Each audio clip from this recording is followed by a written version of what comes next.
Hello, ladies and gentlemen. This is Arm Wrestling Tonight. Welcome to the show. This is Hollywood Matt Connelly with the double biceps. It is under contract, a legal requirement every single time we appear on camera. We are appearing on camera right now. And the man to my left could be to your right, depending on what side of the screen you are looking at. Hopefully, it is the side with the people on it and not the back of the phone or the monitor that you are looking at. It is the co-host, the co-founder, the co-breather of air, the co-wearer of clothes in this very room. It is none other than the master of disaster, the king of sting, the count of Monte Cristo, Thunderlips, the ultimate male. It is the Siberian bull. It is the winner of the Dave Stockbridge of the Year award, the illustrious award held by the illustrious man with the illustrious beard. It's not it, but that's a good award as well. It is your friend and mine. It is Dave Stockbridge. No, it is Hollywood, mate. Connelly. It's an absolute joy to be here as always on Arm Wrestling Tonight. Well, we've got a special episode tonight because we're going to talk about those people that you want to see in arm wrestling. And we've seen some crossover athletes over recent times. We've had a lot of people yearning to see Brian Shaw on the arm wrestling table, and just in the last 12 months we've seen that happen and seen him get increasingly serious about the sport. Of course, the same with Eddie Hall, and I'm sure all the people out there in the comments also have their thoughts in terms of who they would like to see on the arm wrestling table in 2025, 2026. Who can the AWE hit up to get onto an arm wrestling table? Who do you know or who do you think would be fantastic at arm wrestling or should at least be giving it a go? And who would also be their opponent? We can certainly talk about that and more tonight. Hollywood Matt Connelly, any thoughts of your own in terms of who you would like to see jump onto the arm wrestling table and give it a go? Yeah, well, I think as we were saying last night, Lee Priest, who is the Lee man Priest. who will be joining us at the next AWE matchup, which will be an incredible event. Be Brett Coots taking on Matei Warengi Hetamoris on right arm for the Intercontinental Championship of the World. And Lee Priest will be presenting the belt to one of those men, but Lee Priest, known for gigantic arms. He is an absolute monstrously, humongously strong, powerful, especially in the arms area. 20-something inch arms at 5'4". This man is a walking muscle.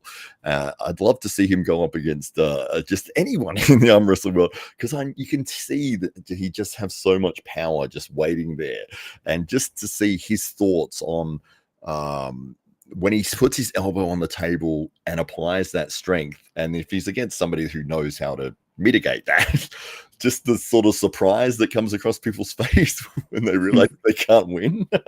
Yeah.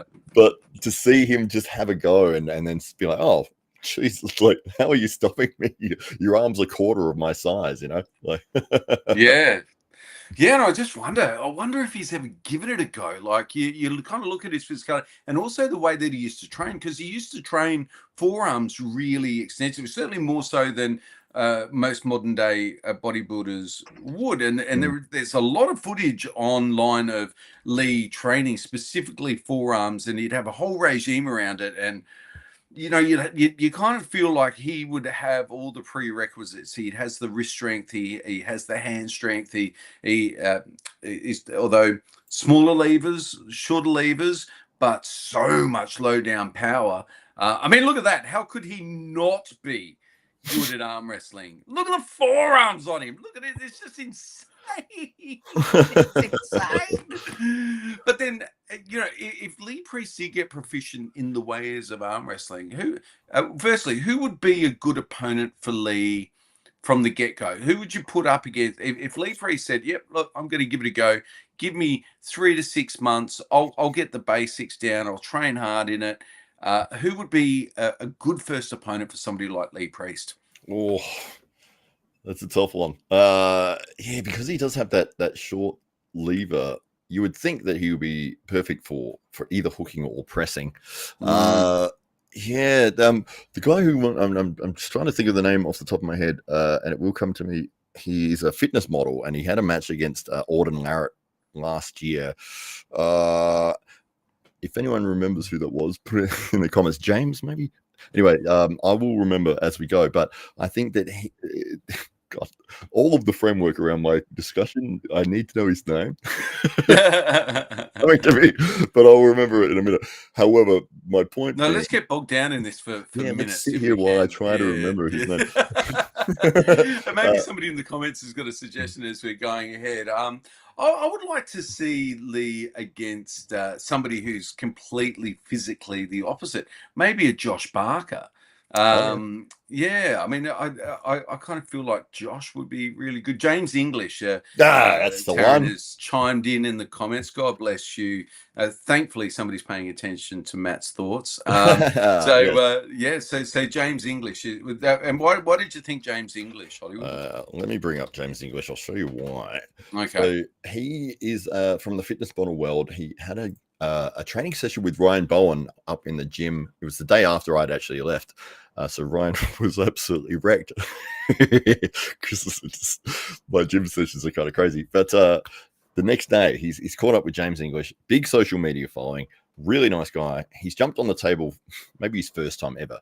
And Ryan was really surprised at how strong this guy was. Like seriously surprised. He's like, this guy, if he gets into the sport, he's going to go some places. Then Auden Larratt was looking for a new opponent, and they set the match together. Both have decent social media followings. James decided to commit fully to the arm wrestling side of things. He is still bodybuilding, but he put all of that on the back burner to focus on this match. And I think it was about 3 months of training. He stepped up against Auden Larratt. Auden dominated him in the first round, but he did actually get a pin on Auden Larratt in the second round. Very strong hook puller. And I think that somebody like that, because he had that mindset of dedication and seriousness that he wanted to really put on a good show and a good match. And I'm really glad that he got a pin, because it would have been devastating. I think because Auden does very similar things to Devon, where he messes around so much in the setup that you just bloody start it, and that's what happened in the first round. It went so long, and then Auden ended up just pinning. And I thought, if this is 4 pins like that, James is never going to come back to arm wrestling ever again. So luckily he got the pin. But I think that he has, I think that would be a really, really good matchup. I think obviously Lee has the size factor on James. James is more of the fitness side of things. But let me bring up a photo of him so you know who I am referencing. But that, I think, would be a good match, a good first matchup for both. Well, for Lee at least. Yeah, and I like the fact that we're talking about Lee for a number of reasons. One, I mean, he's somebody who's known for his arms. Two, he's already achieved so much in strength sports, and three, he is now of the age where he's kind of proven himself in terms of his chosen sport.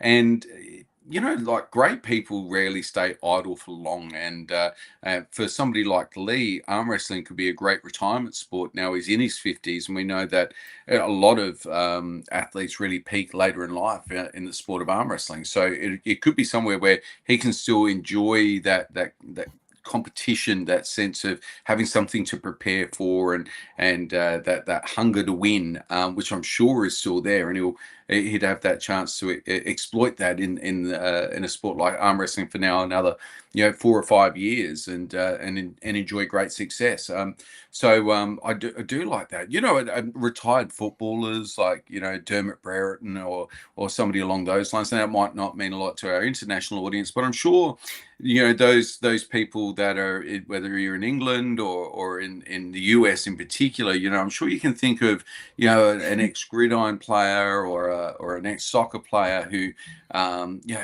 would be a great arm wrestler. They might have and finished up their career 5 or 10 years ago and are now just looking for, you'd see they're still keeping in shape, they're still keeping strong, the hunger's still there to do something, but they can't get out on the field anymore, but they still want to be competitive in something. Then arm wrestling could well be that sport.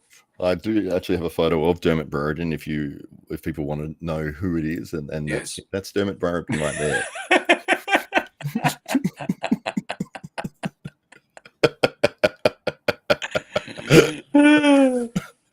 Spiky kind of guy.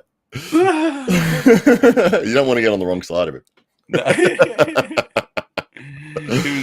It was known for his physicality in his heyday, wasn't he? He was always one to rough up the competition. A lot of rolling into a ball. Yeah. Who is on your wish list? Maybe share it in the comments. Interestingly, Taryn's made mention of James here and said that he's now 10 to 15 kilos heavier and even stronger than before. So certainly it seems that Taryn's been keeping tabs. Maybe Taryn, he would be a good opponent for you. I think Taryn would be comfortably the favorite in that match. But James definitely. He. What I really like about the guy is that he takes things seriously, and he game planned and dieted and focused his training sessions exactly as he would for a bodybuilding competition for this match. You know, he got with a good coach, he did proper training, and he gave it his absolute best effort. And that's why I was so happy that he got something out of it in terms of success, because man, have done all of that and then just get flash pinned 4 times, you'd be like, oh look, that was everything I had. Like, I gave it everything, and if I just get destroyed, it's like, yeah, you could see how somebody could be like, yeah, I'm just not going to bother anymore. But at least there was that glimmer of like, he had something, he had a moment. There have to be some rugby players as well, league players who would be great candidates as well. Of course, a lot of those guys, big guys, be super heavyweight, super strong, still training in retirement. Some of those Islanders, they're just massive units, and so just naturally gifted. And it would be wonderful to see some of those guys turn their attention to the sport of arm wrestling. So in dreaming a little bit more about those athletes, that would be great crossover. I think there's also where this is what King of the Table did really well, I think, in terms of they were willing to throw up people that were willing to cross over and put them on a big stage and give them those opportunities and expose the sport to a whole new audience, maybe more of a mainstream audience, but certainly expand the audience just beyond that hardcore group of arm wrestling fans. Yeah, absolutely. Well, that's the fun thing about it. I think you hit the nail on the head with that arm wrestling has that extended lifespan outside of most sports. Most sports you're looking at maybe 18 to 30 as your peak condition, as your prime athletes. And then you get the rare occasions where people that are older are still successful, but it's rare. And the older you get, the less likely you are to be successful. It seems to be the complete opposite with arm wrestling. It's just insane. You can see these guys, they still haven't started first round. But that ability to continue to compete and compete at an elite level. When we just saw John Brasing retire recently, and he's like 60 something years old, and having a 40 or 50 plus year career in the sport, and being so dominant and still being at the elite level when he retired. So it's like this sport has the ability that once you're maybe you're from football, maybe you're from soccer, maybe you're from powerlifting or bodybuilding or whatever, it's like that side of your competitive edge has completed. But we have something that you may be interested in and that you may be really successful at. Yeah, it's interesting. So this whole conversation is sparked off because Lee Priest will be presenting the AWE Intercontinental title belt to either Mateo Rangi, the Beast Header Morris, or Brett Coots on the 22nd of June at the AWE event at the Adelaide Oval. And so that will be spectacular. It'd be great to see Lee in an AWE shirt, but even greater to see Lee or even any of the retiring bodybuilders of that, or retired bodybuilders of that era. Jay Cutler, he is like 51 or 52 years old now and still in spectacular condition. He would be a great asset to the sport as well. Any of these guys, they've got such huge followings, and their followings are willing to chase them into whatever endeavor that they go down. And a lot of these guys, they sell supplements, they sell merchandise, they attend events. People buy tickets to their seminars, and if they were to be in an arm wrestling event, I've no doubt they will put bums on seats. They will sell tickets. They will sell pay-per-views. These athletes are hugely popular in their own rights and within their own niches, and to be able to widen that audience for arm wrestling, and to be giving a greater platform to our sport through these crossover athletes, I think is one of the keys to making the sport more popular and even maybe taking it mainstream. Yeah, absolutely. Yeah, I mean, the great thing about seeing guys like Brian Shaw and Eddie Hall getting involved in the sport, if you're the world's strongest man, it's like, okay, well, let's see how you go in an arm wrestle. It's a very easy, quick, and simple way to test your strength against somebody else without, hopefully injuring each other.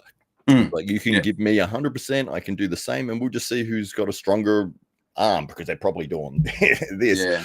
But you think, okay, this guy's the strongest man in the world, and this guy has also won that same title. Let's put them against each other. That gets people talking. It's very interesting. It has that built-in novelty factor. It's like, yeah, they don't really know what they're doing yet. Although Brian has extensively been training in the sport and continues to improve. Eddie, I think, had 6 weeks of prep time. But it's so good to be able to see these guys stepping onto the table and being able to go at 100%, and people being invested in seeing what the result is, because the sport is so simple to understand from an outsider's perspective, but it is so in depth when you start to learn about all the techniques and movements and strategies and all the rest of it. At the very core, it's like you start like this. Whoever gets the other guy to the pin pad first is the winner. That you couldn't get easier than that. Yeah, and here's the other thing. When I think about the fighters that have retired over recent years, and MMA fighters that have retired from the UFC, and then they've gone to boxing, or they've gone to bare knuckle, or they've kind of gone outside of the UFC and have been beaten, or they're obviously a little bit past their prime now, and not moving like they used to, maybe not in the same shape and condition, but the lure of a big payday has been enough to kind of get them out, and they've obviously had a lackluster camp. They haven't given it their all, and probably haven't done any good by their legacy, but they've gone out there. They're like anybody else. You put a dangle enough money in front of them, they'll probably go out there and spare themselves 15 minutes of torture to get their hands on it. But how cool would it be if those guys, instead of having 1 or 2 extra fights more than what they should have ever had, how cool would it be if we could just get them on an arm wrestling table instead, and see Fedor maybe arm wrestling, and even if he lost, it doesn't hurt his legacy as a fighter, Yeah.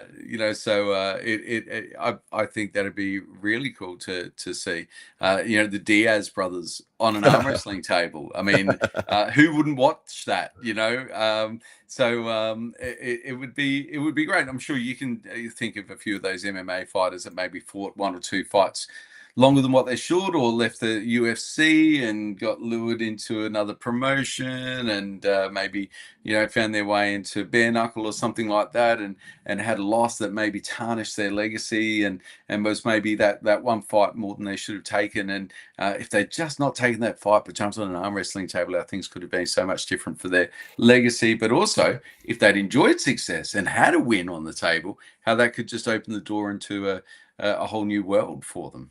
Wow, there you go. Well, we've got a comment here from Terence Offerman, one of the greatest arm wrestlers that has existed, and still one of the top guys in South Africa to this day. He says, we got a guy in South Africa who's been arm wrestling 5 or 6 months. He's 130 kilos, 2.1 meters tall, size 19 shoe size. What are they feeding those kids over He there? just beat one of our elite arm wrestlers at nationals, left and right. He's only 22 years old. He says, Rickard at the end, maybe there's another Rickard out there. So we'll see what happens with that. And he says, Terence says that he met him in November. Fantastic. Yeah, well, they're I mean, you find out about some of these things. We had the great pleasure of chatting to Terence on the podcast recently, and since we're having ongoing conversations about what's going on in the world there, that part of the world. And I tell you what, South Africa has some amazing talent, and I think the best is still yet to come, as well as these guys start to emerge on the world stage. South Africa is going to be an arm wrestling powerhouse in the decade to come. We already know about Riekert and Devan now. Having taken out, Devan took out not just the juniors, but the 110 kilo category at 16 years of age in South Africa. So, there's some truly gifted athletes that are coming out of that part of the world. Yeah, I mean, we've got some great talent that's coming through and isn't it wonderful to see young athletes now starting off in arm wrestling. Yeah. We've been talking about athletes crossing over from maybe their chosen sport or the sports that they've become synonymous with into the arm wrestling, but now, with the reach of social media and the appeal of arm wrestling as a sport, and we're starting to see kids just take it up, and you're seeing this in your own club at the SA Titans. You're seeing kids, 50 people turning up on a Sunday night arm wrestling, and new people coming into the club all the time, who they're not playing football, they're not playing, so they're not from these backgrounds. They've just seen arm wrestling online and they want to give it a go, and now they're all in on arm wrestling. It's a beautiful thing to see for our sport. It is. It's amazing, and it seems to happen more and more often now that you see these teenage guys that, like a Bas Rana from India. I mean, when I went against him, which I shouldn't have, but 16 years old, or 15 years old, I think maybe at the time. Yeah, and an absolute monster, world champion on both arms, left and right. He would be a force in any senior division around the world, I would say, at 15. And that's the thing, he's chosen arm wrestling as his sport. He hasn't gone cricket, he hasn't gone football, he hasn't gone soccer. He's like, no, arm wrestling is my passion, that's where I'm headed. And we're seeing more and more of that, and especially in tournaments and stuff, you're seeing these younger kids start coming through. Like Terence was just talking about a young man there at 22, apparently 6'11", which is insane. But yeah, and you think, okay, well, maybe this next generation of arm wrestlers is going to clash with the old lions who are currently sort of moving into that 40 plus era. And it's like all these young kids that are coming up that are only stuck with arm wrestling from the start. I'd love to see it maybe in 10 years time, where it's like all the guys that are sort of around the 30, 40 years old now, having progressed and having another 10 years of conditioning and their forearm and their elbow and all the rest of it and their technique and experience. Is that enough to outdo these young kids that are coming through into the sport with these amazing genetic gifts and talent and hard work and discipline and coming through? I think that we're in for a very exciting next decade of arm wrestling. Indeed. And you spoke last night about young Danny, who only 3 weeks into the sport walked away with the senior trophy, the heavyweight trophy at the AWE T-Series tournament, or the SA Titans tournament after the AWE Grand Prix just back a few weeks ago. And I mean, how amazing is that? A young guy, 18 years of age, pretty strong, been training there in the gym, jumps on a table, just has those natural gifts, and is able to blow away like a I mean, there's some serious contenders within that field as well. I mean, it was no joke. He was competing against guys that have been training for years, and so every now and again, you do get a freak that makes their way through the sport. You do get your Devan Bormans, Riekert Bormans, and athletes like young Danny who just come out of nowhere seemingly, and at such a young age.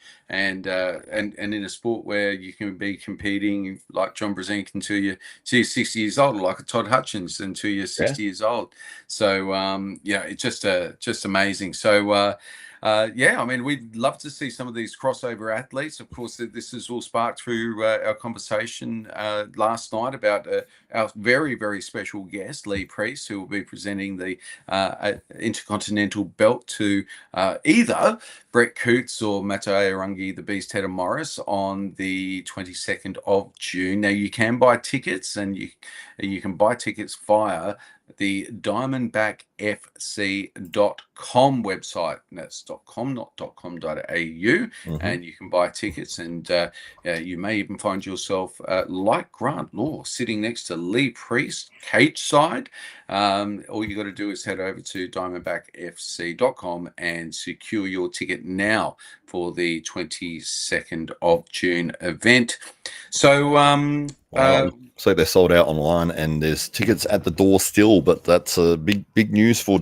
No, that's for the 9th of March event. That one, I think. Oh no, okay. it is. Yeah, that's 9th of March. So that's the previous one. Okay, that's the previous one. Previous one is sold out. It was so the one that's already happened. So 22nd of June, you can secure tickets for that. I'm reliably informed. And you can see, that cage will be filled with an arm wrestling table and two massive individuals in Brett Coots and Matteo Arangi, the Beast Header Morris. So do we know who? Should we head to the comments sure. with just a matter of minutes to go on the podcast? That's all good. So the Drew has won the first comment of the night. He retains his title, his crown. He was very, very quick. By the time I even loaded the chat, there was like 8 comments already. So everyone jumping in, and you can see they're all in the same minute. So everyone trying to win that first comment of the Fantastic. Drew being the man that got it tonight. Terrence Offerman has also jumped in as well with a quick hi. I think maybe the second letter of hi is what made you just that little bit behind the Drew, who went with the singular emoji icon. But you also put an emoji, but it got translated to hand pink waving, which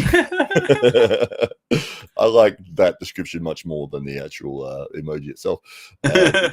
Drew is staying up late. He's in Las Vegas. It is middle of the night over there, or morning. I don't know. It's very hours either way. Yes, that's right. Taryn Broad says, "How did Lee Priest get involved?" Yeah, well, I don't know. Maybe it was something to do with the man on screen that's not me. Well, he heard about Taryn Broad, and obviously his interest in arm wrestling was piqued, having seen Taryn performing on the AWE stage in the middleweight division, and you can go watch that video yourself if you would like. You can head over to the AWE Underground YouTube channel right now, and you can see Taryn Broad duking it out with some of the best middleweights that Australia and the Southeast Asian region have to offer. But Lee Priest, I mean, he's a phenomenal athlete. He's somebody who I'm personally a massive fan. I know Matt is as well, and we're very, very grateful that he has agreed to come along to the event, and he's very, very approachable, very easy guy to reach out to, and was curious about what it is that we do at AWE, and was keen to come over and experience it for himself. And so we're very blessed that somebody of Lee's caliber, reputation, and achievements and accomplishments and following. I mean, he's still hugely popular. I mean, maybe even more popular today than he was in the prime of his career. He's really a social media powerhouse now. We're just blessed that he's going to come over and be a big part of the event. So if you do want to meet Lee yourself, well, there will be that opportunity on the 22nd of June, and you'll see a fantastic match between two of the best heavyweights the region has to offer, with one man that hasn't been beaten in his own country on right hand for well over a decade, and the other man hasn't been beaten in his own country on left for over 2 decades. So you've got two formidable athletes that'll be duking it out right there in the center of an ISCA certified cage at DFC in the McGarry room of the Adelaide Oval. So fantastic event, and fantastic to have Lee on board. Absolutely. We've also got Lucky Wood in the comments here. She says, "Hey, good morning and evening to everyone. Lucky Wood, the Lucky Ones podcast, females in arm wrestling every Saturday night in the US, Sunday midday for Australia, promoting female arm wrestling around the world. Doing a great job there. Taryn helping me out with the James English name." That I couldn't figure out. Thank you for that, Taryn. We've got Terrence telling us about the superhuman 22-year-old, 6'11", 130 kilo Rickard, who is not Rickard Vaughan. So that's very interesting. Terrence is in here. Arm Wrestling Ahmed is asking about King of the Table. I don't know. I haven't looked at the lineup, to be honest, mate. I haven't. We've been so focused on our own stuff. We haven't had time to really look at the other things that are out there. The take on Adair versus man. Well, of course, we're going to go for Lachlan Adair, aren't we? Right. I mean, we love Lockie. He's a fantastic athlete, and it was on a podcast just in the last couple of days, and where he's insightfully sharing his thoughts and philosophy when it comes to training. I mean, he is such an expert when it comes to understanding how to make the human body work as an arm wrestler. I mean, the depth of Lachlan Adair's knowledge is something that constantly surprises me. You know, he's a very thoughtful and a very intelligent man, but when he gets into the weeds about this stuff, about how to train, what to train, how often to train, why you do it like that, what angles you're hitting, what muscles that's doing, he is on a whole different level.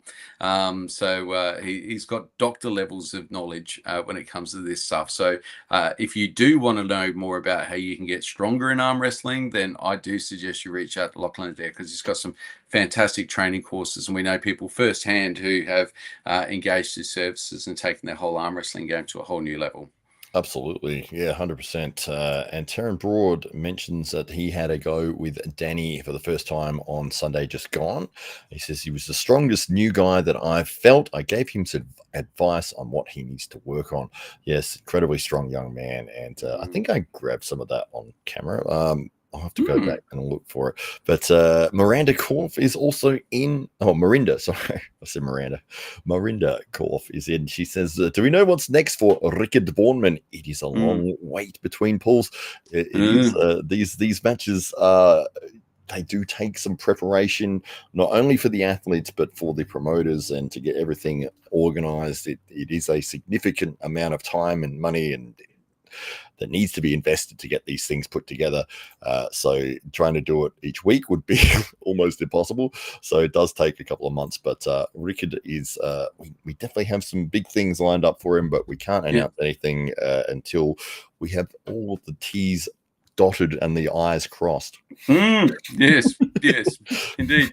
It is more arm wrestling is more akin to the fight sports than it is to the team sports like you might be accustomed to, like rugby or cricket, where you can expect your cricket team during the season to play almost weekly, or your favorite football team to play almost weekly during the season. Whereas arm wrestling is more like boxing, where if you're getting 3 or 4 good matches out of an athlete a year, that's a pretty good year. And it's also because, much like the fight game, there's more to it than just the match itself. It's a matter of, if you're going to take on the match, why are you going to take on the match and maybe lose your winning streak? So if you're going to risk that and your reputation and your stepping stone onto the next thing over a match, it's got to be pretty important, and it's got to be a good reason. So athletes weigh up who is it that they're competing against, what's that athlete's trajectory, what have they got to lose out of it, ultimately what have they got to gain if they do win,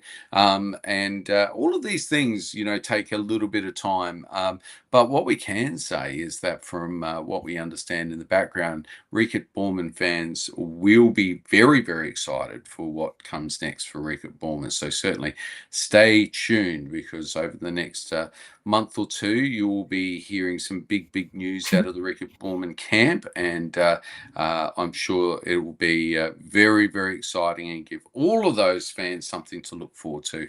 It's Rickard versus Lee Priest. Is that what it is? I didn't want to get well. Now you've just gone and ruined it. Marinda has asked when the next Aussie's over the top. It was is that been announced? It's not been announced.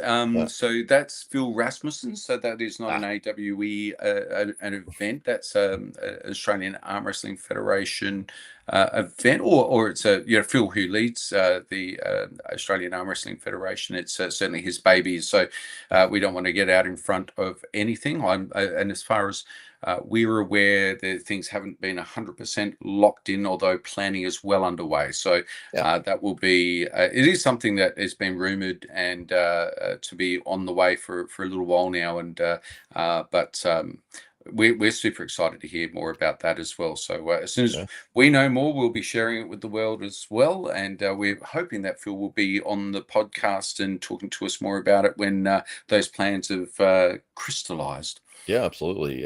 Probably the easiest thing to do if you are wondering about it is you could message the Australian Arm Wrestling Federation Facebook page, and they'll be able to tell you more.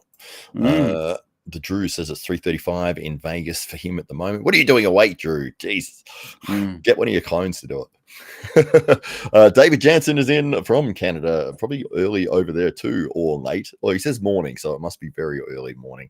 Hello to you, David. But that is the comments for the moment. Yes. Well, Hollywood Matt Connelly, any final thoughts? Who's your dream matchup? Tito Ortiz versus? Well, I think you could take any of the MMA events over the last 20 years and you could put those same two guys on an arm wrestling table and it would be just as fun. So it'd be Tito Ortiz versus Chuck Liddell. Chuck Liddell in back in the cage, but across from each other on an arm wrestling table instead. That's right. I love it. I love it. All right. Well, we've got some phone calls to make, everybody. So if you hear this match being announced in the coming days, you'll know what happened. Hollywood Matt Connelly, thank you very much. Thank you very much to everybody in the comment section who've joined us once again, to all the fans out there, everybody who supports the AWE. We love you. We thank you. And we look forward to bringing you more. Now, I did say that we won't be back tomorrow, but apparently we will be. So Jacob Johnson, who he's the man that's in charge of the Australian Arm Wrestling ranking system, which has endured some controversy, but over recent times, and he's going to share with us some of the tribulations of maintaining that and balancing off some of the egos that might be a little bit upset by some of the rankings as they're released, and he's going to explain to us some of the methodology that he applies. So and also talk about his own arm wrestling journey. So we're certainly looking forward to that. So we will be back tomorrow in order to share that with you. But to all of the Australians and New Zealanders, we will be thinking of you tomorrow on Anzac Day. To all of those people that have served our nation, who have defended us, and who have made the ultimate sacrifice. Our thoughts and prayers will be with you tomorrow morning as the sun rises and we attend our dawn services to pay our respects to all of those people, those men and women and service people who have put it all on the line for our freedom. So we thank you tonight in advance of tomorrow morning's service, and we wish all of you a wonderful day tomorrow as you remember your mates who have fallen, and those that didn't come home, or those that didn't come home the way that they left. And so God bless you all, and thank you all for your service. Absolutely. So thank you, ladies and gentlemen. We'll be back tomorrow. I'm wrestling tonight. Bye bye bye.